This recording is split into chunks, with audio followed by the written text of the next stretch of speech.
अस्सलामुअलैकुम वरहमतुल्लाहि व तआला व बरकातुहू।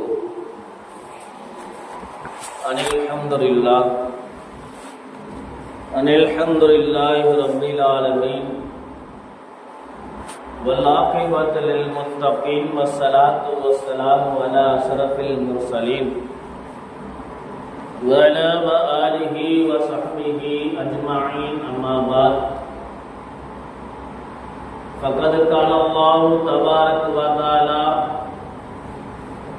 फ़िल क़ुरआनिल अज़ीम व फ़िल फ़ुरक़ानिल मजीद बअद अऊज़ु बिल्लाहि मिनश शैतानिर रजीम बिस्मिल्लाहिर रहमानिर रहीम। इन्नल्लाह व मलाइकतहु युसल्लूना अलन नबी या अय्युहल्लज़ीना आमनू सल्लू अलैहि व सल्लिमू तस्लीमा। अल्लाहुम्मा सल्लि अला व रसूलिका सय्यिदिना व नबियिना मौलाना मुहम्मदिन व अला आलि सय्यिदिना नबियिना मौलाना मुहम्मदिन व बारिक व सल्लिम अलैहि। वक़ाल नबियुना अलैहि वस्सलातु वस्सलाम इन्नमल अअमालु बिन्नियात व इन्नमा लिइम्रिहिम मा नवा औ कमा अलैहि वस्सलातु वस्सलाम। புகழனைத்தும் ஏகேரம் அல்லாஹ் ஒருவனுக்கே உரித்தாக। சத்திய நபி சர்தாரே ஆலம் எம்பெருமானார் முஹம்மது ரசூலுல்லாஹ் ஸல்லல்லாஹு அலைஹி வஸல்லம் மீதும் அன்னவரின் அடிச்சுவற்றை அடிபாராமல் அப்படி பின்பற்றி வாழ்ந்த உத்தம சத்திய சஹாபாக்கள், தாபின்கள், தபவு தாபின்கள், நாதவர்கள், நல்லவர்கள், அவுலியாக்கள், நற்கிதாபுகள், குறிப்பாக இந்த ஜுமாவுடைய நாளில் இறை இல்லத்தில் ஒன்று கூடி இருக்கக்கூடிய நம்மவர்கள் மீதும், இன்னும் வர தர இருக்கக்கூடிய நம்முடைய ஜமாத்தார்கள், நம்முடைய ஊரார்கள், நம்முடைய குடும்பத்தினர்கள், நம்மளை விட்டு பிரிந்து சென்ற நம்முடைய முன்னோர்கள் அனைவர்கள் மீதும் அல்லாஹ்வின் சாந்தியும் சமாதானமும் பற்றார கருணையும் நீடேற்றமும் என்றென்றும் நீடித்து நிலவட்டு இருக்கட்டுமாக என்ற துவா செய்தவனாக இஸ்லாத்தின் காணிக்கையான இவன் சலாத்தை கூறி இவன் சுற்றூறி ஆர்வம் செய்கின்றேன். அஸ்ஸலாமு அலைக்கும் வரஹ்மத்துல்லாஹி வ தஆலா வ பரகாத்துஹு. அன்பிற்கும் மிகுந்த பாசத்திற்கு மறைந்தான அல்லாஹ்வின் நல்லடியார்களே, இந்த உலகத்தில் வாழக்கூடிய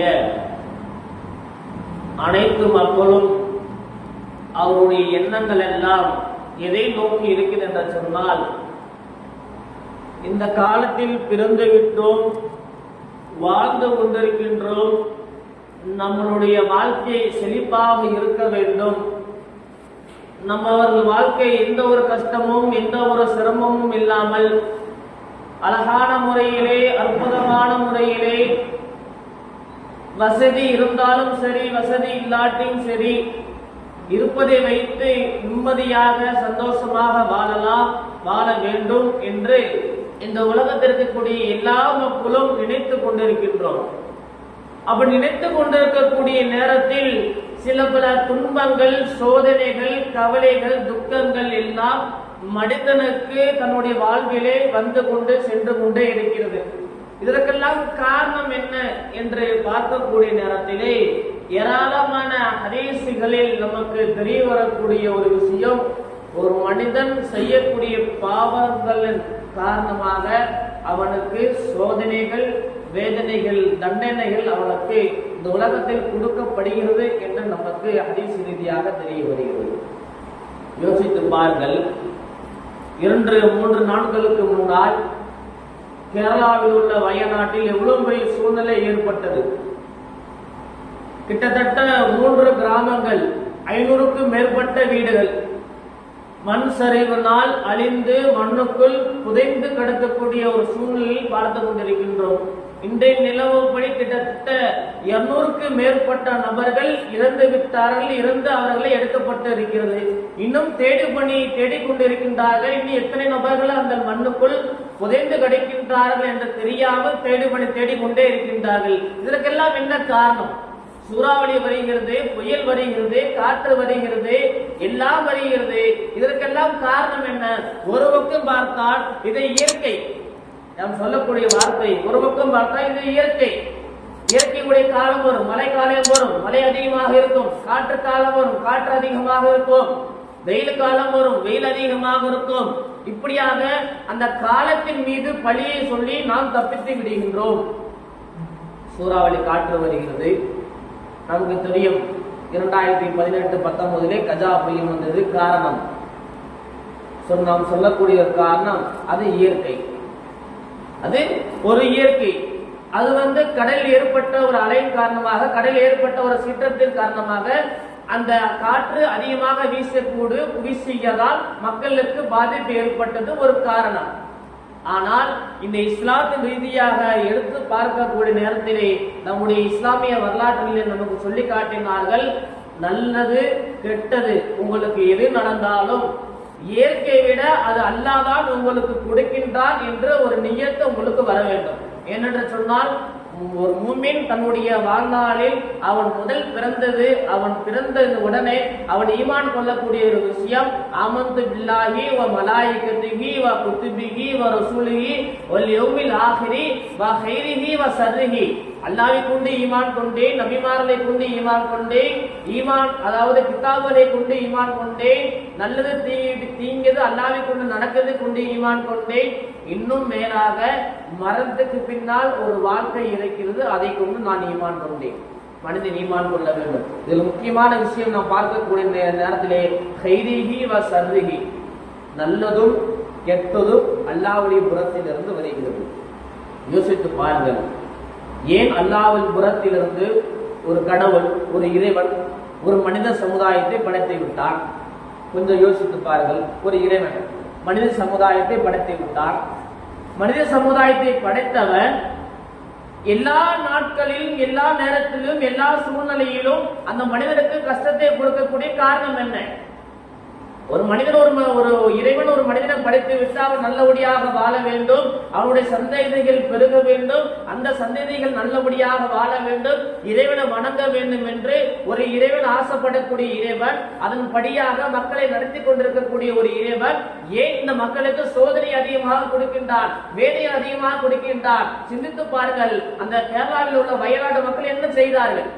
எவ்வளவு பெரிய துக்கத்திற்குரிய விஷயமாக இருந்து கொண்டிருக்கிறது. இதுவும் மேலாக ஒரு விஷயம் என்று கேட்டால், அந்த வயநாட்டில் இருக்கக்கூடிய ஒரு பள்ளியுடைய ஒரு இமாம் அறிவிப்பு செய்கின்றார்கள், மழை அதிகமாக பெய்து கொண்டிருக்கிறது. அறிவிப்பு செய்கிறார்கள், மழை அதிகமாக பெய்து கொண்டிருக்கிறது. தாழ்வான பகுதியில் இருக்கக்கூடிய மக்கள் எல்லாம் ஒரு பத்திரமான இடத்திற்கு போய் நீங்கள் அமர்ந்தவர்கள், உங்களுடைய உடைமைகளை, உங்களுடைய உயிர்களை நீங்கள் பாதுகாத்துக் கொள்ளுங்கள் என்று பொதுவாக மைக்கிலே அறிவு செய்கிறார். எல்லா மக்களுக்கும் அறிவு செய்கின்றார். செய்த மனிதர், அந்த செய்த இமாம் அடுத்த நாள் உயிரோடு இல்லை. காரணம், மண்ணுக்குள் போய்விட்டார். சூறாவளி காற்று அவரை அடித்து விட்டது, நிலச்சரிவு வந்தது, பள்ளியோடு தூக்கி விட்டது. அவர் மோத்தாகிவிட்டு கிட்டத்தட்ட 2 நாட்கள் கழித்து அவருடைய உடல் எடுக்கப்பட்டது என்று நமக்கு செய்தியில் இப்போ தெரிய வருகிறது. நாம் சொல்லக்கூடிய காரணம் என்ன? இவ்வளவு சீற்றங்கள் எல்லாம் வருகிறது, இவ்வளவு கஷ்டங்கள் வருகிறது, இவ்வளவு சிரமங்கள் வருகிறது. இதற்கெல்லாம் என்ன ஒரு காரணம் என்று நாம் எடுத்து பார்க்கக்கூடிய நேரத்திலே ஹதீஸிலே, குர்ஆனில் நமக்கு வரக்கூடிய ஒரு விஷயம் என்று கேட்டால், என்றைக்கு பாவமான காரியங்கள் அதிகமாக நடக்கின்றதோ அப்பொழுது, நல்லா கவனிங்கள், என்றைக்கு பாவமான காரியங்கள் அதிகமாக நடக்கின்றதோ அன்றிலிருந்து இறைவனுடைய சோதனையும் இறைவனுடைய வேதனையும் இந்த மக்களுக்கு அதிகமாக இறைவன் கொடுப்பார். நாயகம் ஸல்லல்லாஹு அலைஹி வஸல்லம் அன்னவர்கள் தனது ஹதீஸில் இப்படியாக அறிவிக்கின்றார்கள், ஒரு மனிதர் 15 விதமான பாவமான காரியங்கள் அதிகமாக ஆகிவிட்டால், நாயகம் ஸல்லல்லாஹு அலைஹி வஸல்லம் சொல்லக்கூடிய வார்த்தை, 15 விதமான பாவங்கள் இருக்கின்றது. இந்த பாவங்கள் மக்களிடத்தில் அதிகமாக, புழக்கத்தில் அதிகமாக ஆகிவிட்டால், அந்த மக்களுக்கு, அந்த உம்மத்தார்களுக்கு, அந்த ஊர் மக்களுக்கு யார் யாரெல்லாம் பாவம் செய்கின்றார்களோ அவர்களுக்கு அல்லாஹ் தஆலா சோதனையும் வேதனையும் அவன் அந்த உலகத்திலே அவன் கொடுப்பான். நாயகம் ஸல்லல்லாஹு அலைஹி வஸல்லம் சொல்லக்கூடிய நேரத்தில் சஹாபாக்கள் கேட்கின்றார்கள், யா ரசூலுல்லாஹ், அப்படி என்ன அந்த 15 விதமான தண்டனை? அப்படி என்ன நாங்கள் செய்யக்கூடாது? அது என்ன 15 விதமான தண்டனை என்று கேட்கும் பொழுது நாயகம் எம்பெருமானார் முஹம்மது ரசூலுல்லாஹி ஸல்லல்லாஹு அலைஹி வஸல்லம் சொன்னார்கள், சஹாபாக்களுக்கு நோக்கி சொன்னார்கள். முதல் விஷயம் சொன்னார்கள், கனிமத்து பொருளை தன்னுடைய சொந்த பொருளாக நினைத்துக் கொள்வது. கனிமத்து பொருள், போர் செய்து போரிலிருந்து கிடைக்கக்கூடிய கனிமத்து பொருள், அந்த கனிமத்து பொருளை தன்னுடைய சொந்த பொருளாக நினைப்பது. இரண்டாவது விஷயம், யார் யாரெல்லாம் உங்களிடத்தில் அமானிதமான ஒரு பொருளை கொடுத்து வைத்திருக்கின்றார்களோ அந்த பொருளை நீங்கள் அவருடைய அனுமதி இல்லாமல் எடுத்து செலவு செய்வது. ஒருவருக்கு நம்ம இடத்தில் ஒரு 10,000 ரூபாய் கொடுத்து வைத்திருக்கிறார்கள், இதை 10,000 பத்திரமா வைத்துக் கொள்ளுங்கள், நான் வாங்கிக் கொள்கிறேன் என்று நீங்கள் அவரிடத்தில் நீங்கள் சொல்ல வேண்டும், இந்த 10,000 ரூபாவை நான் செலவு செய்து கொள்ளுவேன், இந்த காசை நான் செலவு செய்து கொள்ளுவேன். நீங்கள் கேட்கக்கூடிய நேரத்தில் நீங்கள் என்னிடத்தில் கொடுத்த காசை நான் உங்களிடத்தில் திருப்பி கொடுப்பேன். ஆனால் நீங்க கொடுத்த இதே காசை நான் திருப்பி கொடுக்க மாட்டேன். ஒரு 500 ரூபாய் நோட்டா கொடுத்திருக்கிறாரு, இதை நான் உங்களுக்கு திருப்பி கொடுக்க மாட்டேன் என்று சொன்னால் இது மோசடி கிடையாது என்று நாம் அவரிடத்தில் சொல்லிவிட்டால் இது மோசடி கிடையாது. அவர் கொடுத்த அதே பொருளை வாங்கி வைத்து விட்டு அவருடைய அனுமதி இல்லாமல் அவர் கொடுத்த பொருளை நாம் உபயோகப்படுத்திக் கொண்டிருந்தோம் என்று சொன்னால் அது பெரும் பாவங்களில் அது பெரிய பாவம் என்று பெருமானார் முஹம்மது ரசூலுல்லாஹி ஸல்லல்லாஹு அலைஹி வஸல்லம் என்று முதலாவதாக சொன்னார்கள். இரண்டாவதாக சொன்னார்கள், நாயகம் ஸல்லல்லாஹு அலைஹி வஸல்லம் அவர்கள் யார் யாருக்கெல்லாம் ஜக்காத் கடமையாக இருக்கின்றதோ அந்த ஜக்காத் கடமை அதை ஒரு கடனாக நினைத்து, ஜக்காத்து இருக்கின்றது அது கடனாக நினைத்து, அது ஒரு சுமையாக நினைத்து, இன்னும் வருஷம் ஜக்காத்து கொடுக்கணுமே, நம்ம சம்பாதிச்ச காசை எதுக்கு எடுத்து கொடுக்கணும், நம்ம கஷ்டப்பட்டு வேறு செஞ்சு சம்பாதிச்ச காசு எதுக்கு நம்ம தூக்கி கொடுக்கணும் என்று ஜக்காத் கடமையானவர்கள் அந்த ஜக்காத்து பொருளை அது கடன் என்று நினைத்து, சுமை என்று நினைத்து அதை கொடுப்பவர்கள் அது பெரும் பாவங்கள். இப்படி செய்யக்கூடியவர்களுக்கு இறைவனுடைய தண்டனை, இறைவனுடைய சோதனை இருக்கும் என்பதாக நாயகம் ஸல்லல்லாஹு அலைஹி வஸல்லம் சொன்னார்கள். மூன்றாவதாக நாயகம் ஸல்லல்லாஹு அலைஹி வஸல்லம் சொல்லக்கூடிய வார்த்தை, ஒரு மகன் தன்னுடைய தாய்க்கு முக்கியத்துவம் கொடுக்க வேண்டும். பிள்ளைகள் தன்னுடைய தாய்க்கு முக்கியத்துவம் கொடுக்க வேண்டும். எந்த இடத்தில் தாய்க்கு முக்கியத்துவம் இல்லையோ அந்த மகனுக்கு வேதனையும் சோதனையும் அதிகமாகும் என்பதாக நாயகம் ஸல்லல்லாஹு அலைஹி வஸல்லம் சொன்னார்கள். அடுத்ததாக சொன்னார்கள் எம்பெருமானார் முஹம்மது ரசூலுல்லாஹ், உறவினர்களை விட யார் யாரெல்லாம் நண்பர்களை முன்னோடியாக ஆகின்றார்களோ அவருக்கு அல்லாஹ் தஆலா வேதனை கொடுப்பார். இதை சிந்தித்து பார்க்கக்கூடிய ஒரு விஷயம் என்னவென்று கேட்டால், இந்த காலத்தில் எல்லாம் உறவினர்களை எப்படி ஆகிவிட்டார்கள், உறவினர்களை பிரிந்து விட்டு நமக்கு வரக்கூடிய நண்பர்களை உறவினர்களாக ஆக்கி வாழ்ந்து கொண்டிருக்கக்கூடிய ஒரு காலம். நாயகம் ஸல்லல்லாஹு அலைஹி வஸல்லம் இதை தடுத்தார்கள். உறவினர்கள் உங்களோட உறவினர்கள், இவர் உங்களுக்கு மாமா என்று சொன்னால் உன்னுடைய குழந்தைக்கு இவர் தாய் மாமா என்று சொன்னால் அவர் தான் தாய் மாமா. உன்னுடைய நண்பன் தாய் மாமாவா ஆக முடியாது. உன்னுடைய உறவினர்களே உன்னுடைய நண்பரை உறவினர்களாக ஆக்காதீர்கள். அப்படி நீங்க ஆக்கக்கூடிய நேரத்தில் அது உங்களுக்கு பாவமான காரியமாக இருக்கும், அதற்கு இறைவனிடத்தில் உங்களுக்கு தண்டனை இருக்குது என்பதாக எம்பெருமானார் முஹம்மது ரசூலுல்லாஹி ஸல்லல்லாஹு அலைஹி வஸல்லம் சொன்னார்கள். அடுத்ததாக நாயகம் ஸல்லல்லாஹு அலைஹி வஸல்லம் சொல்லக்கூடிய வார்த்தை, எந்த மக்களுக்கும் அநியாயம் அநீதி செய்யாதீர்கள். உங்களுடைய கரங்களால், உங்களுடைய வாயால், உங்களுடைய பேச்சால், உங்களுடைய சொற்களால் எந்த மனிதனுக்கும் நீங்க எந்த ஒரு அநீதியும் செய்யாதீர்கள் என்பதாக. அப்படி அநீதி செய்து வாங்கி என்று சொன்னால் உங்களுக்கு இந்த உலகத்திலே வேதனையும் உங்களுக்கு சேரும் என்பதாக நாயகம் ஸல்லல்லாஹு அலைஹி வஸல்லம் சொன்னார்கள். இன்னும் ஏராளமான விஷயங்களை எம்பெருமானார் முஹம்மது ரசூலுல்லாஹி ஸல்லல்லாஹு அலைஹி வஸல்லம் சொன்னார்கள். அதில் குறிப்பாக 2-3 விஷயத்தை நான் சொல்ல ஆசைப்படுகின்றேன். நாயகம் ஸல்லல்லாஹு அலைஹி வஸல்லம் சொன்னார்கள், உங்களுக்கு வேதனையும் சோதனையும் அதிகமாக வரக்கூடிய ஒரு காரணத்தில் இது ஒரு காரணம். பள்ளிவாசல்களில் உலக பேச்சு என்னைக்கு அதிகமாகிறதோ, பள்ளிவாசல்கள் இறைவனுடைய பேச்சு, இறைவனுடைய தூதருடைய பேச்சை பேசக்கூடிய ஒரு இடம். இந்த இடத்தில் இன்றைக்கெல்லாம் உலக பேச்சுகள் அதிகமாகிறதோ, உலக பேச்சுகள் பள்ளிவாசலில் எங்கெங்கெல்லாம் அதிகமாகிறதோ அந்த ஊருக்கே அல்லாஹ் தஆலா வேதனையும் ஒரு முசீபத்தையும் அல்லாஹ் தஆலா அந்த ஊருக்கு இறக்குகின்றார் என்று சொன்னார்கள் நாயகம் ஸல்லல்லாஹு அலைஹி வஸல்லம் அவர்கள். என்றைக்கு மது ரொம்ப பிரகடனமாக ஆகிவிட்டதோ, சாதாரணமாக இன்றைக்கு மது ஆகிவிட்டதோ அன்றிலிருந்து அந்த ஊருக்கும் அல்லாஹ் தஆலா அந்த ஊருக்கும் அந்த குடிக்கக்கூடியவருக்கும் வேதனையும் சோதனையும் அதிகமாகும் என்பதாக நாயகம் எம்பெருமானார் முஹம்மது ரசூலுல்லாஹி ஸல்லல்லாஹு அலைஹி வஸல்லம் சொன்னார்கள். இதில் மேலாக ஒரு விஷயம் என்னவென்று கேட்டால், நாயகம் ஸல்லல்லாஹு அலைஹி சொல்லக்கூடிய ஒரு வார்த்தையிலே, ஆண்கள் என்றைக்கு பட்டு ஆடை இன்றைக்கு உடுத்த ஆரம்பிக்கின்றார்களோ அன்றிலிருந்து அந்த மனிதனுக்கு வேதனை அதிகமாகிறது. பெண்களுக்கு பட்டு உடுத்திக் கொள்ளலாம், பெண்கள் தங்கத்தை யூஸ் பண்ணிக் கொள்ளலாம், பட்டு உடுத்திக் கொள்ளலாம். ஆண்களுக்கு அது அனுமதி இல்லை.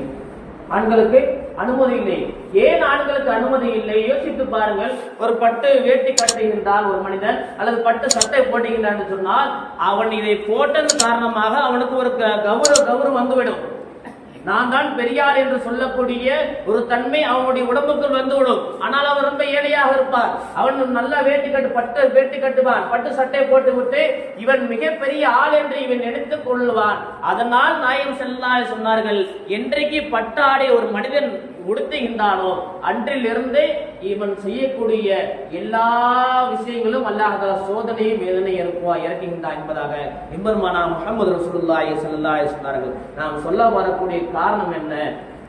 நம்மளுக்கு இன்றைய காலத்தில் புயல் ஏற்படுகிறது, சூறாவளி ஏற்படுகிறது, காற்று சீற்றம் ஏற்படுகிறது, மண் சரிவு ஏற்படுகிறது. இதற்கெல்லாம் ஒரே ஒரு காரணம். என்ன காரணம்? மனிதர்கள் செய்யக்கூடிய ஒரு பாவமான காரியங்கள். அடுத்த ஒரு விஷயத்தை பார்க்கக்கூடிய நேரத்தில் இந்த பாவமான காரியங்களிடத்திலிருந்து நாம் எப்படி தப்பித்துக் கொள்வது, பாவமான காரியத்திலிருந்து நாம் எப்படி தப்பித்துக் கொள்வது என்று பார்த்தால், இந்த செயலுக்கு செய்யக்கூடிய இந்த செயலை விட்டு அல்லாஹ்விடத்தில் பாதுகாப்பு தேட வேண்டும். ஏன்னா நாங்கள் அறியாமல் இந்த பாவத்தை நாங்கள் எல்லாம் செய்துவிட்டோம். ஒருவருக்கு அநீதி செய்து விட்டோம், ஒருவருடைய அமானித பொருளை செலவு செய்து விட்டோம், பள்ளிவாசல் அதிகமாக உலக கதையை பேசிவிட்டோம், மதுவை அருந்தி விட்டோம்.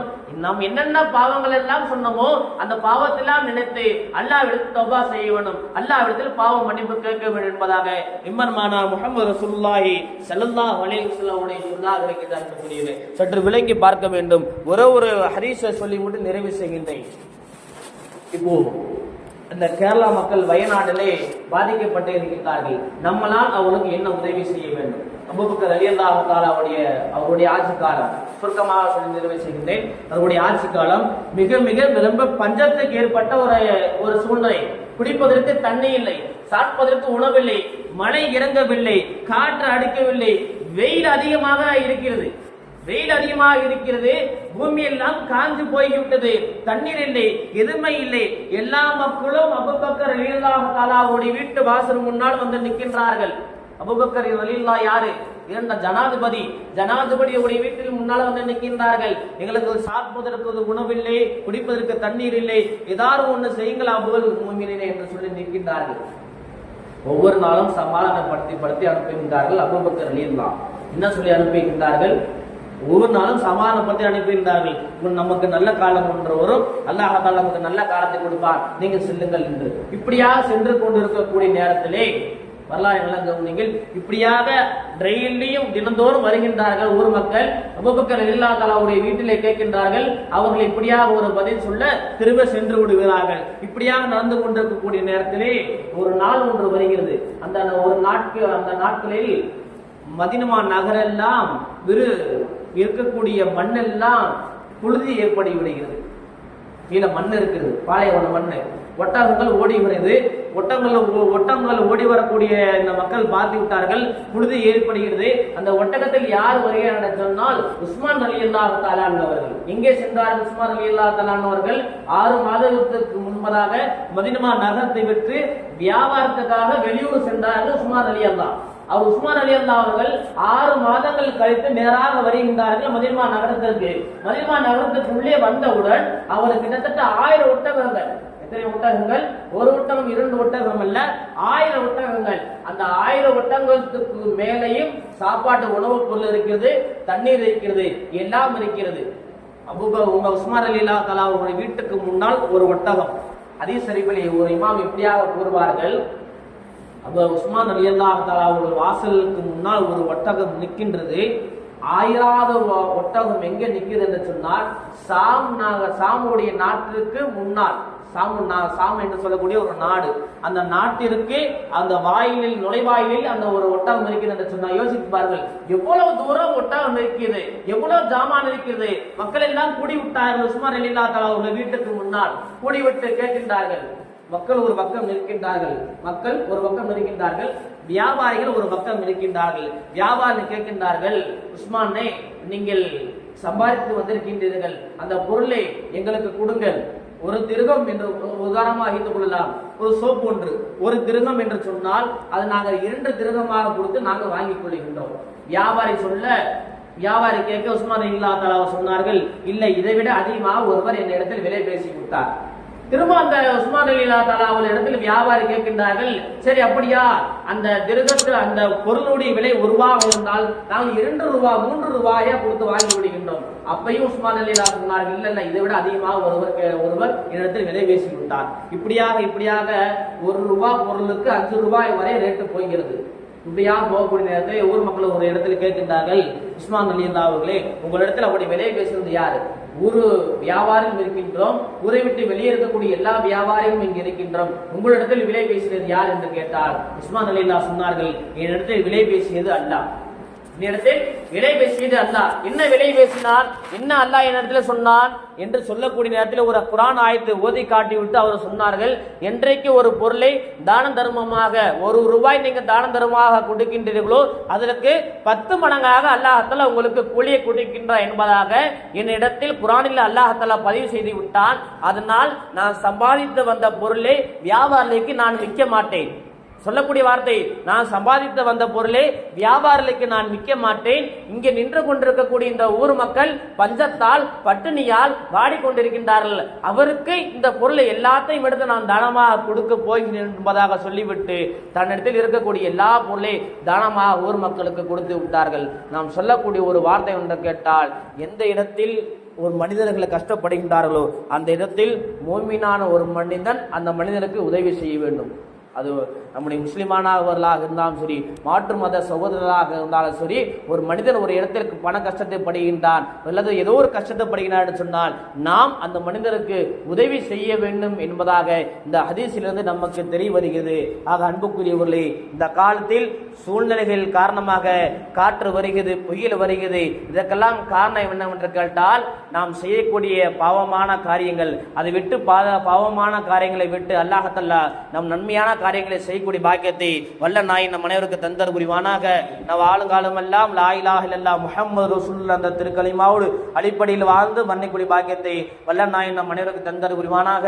நாம் இறுதி பேச்சும் இறுதி மூச்சும் லா இலாஹ இல்லல்லாஹ் முஹம்மது ரசூலுல்லாஹ் அந்த பேச்சாக மூச்சாக இருக்கக்கூடிய பாக்கியத்தை வல்ல நாய் நம் அனைவருக்கு தந்தர் புரிவானாக. அல்லாஹ் தஆலா நம்முடைய குடும்பத்தை, நம்முடைய ஊரார்களை, நம்முடைய சொந்த பந்தங்களை அல்லாஹ் தஆலா காப்பாற்ற புரிவானாக. வயநாட்டில் பாதிக்கப்பட்ட மக்களுக்கு அல்லாஹ் தஆலா சொர்க்கத்தை தந்தர் புரிவானாக. அல்லாஹ் தஆலா அவருடைய வாழ்வாதாரத்தை திருப்பி அல்லாஹ் தஆலா அவர்களுக்கு தந்தர் புரிவானாக. அல்லாஹ் தஆலா அதே போன்று புயல், அதே போன்று காற்று அழுத்தத்தை விட்டும், அதே போன்று மலைகளை விட்டும் அல்லாஹ் தஆலா நம்மளையும் நம்முடைய ஊரார்கள் நம்முடைய குடும்பத்தையும் அல்லாஹ் தஆலா பாதுகாத்து அருள் புரிவானாக. அல்ஹம்துலில்லாஹி ரப்பில் ஆலமீன். அஸ்ஸலாமு அலைக்கும் வரஹ்மத்துல்லாஹி தஆலா வபரகாத்துஹு.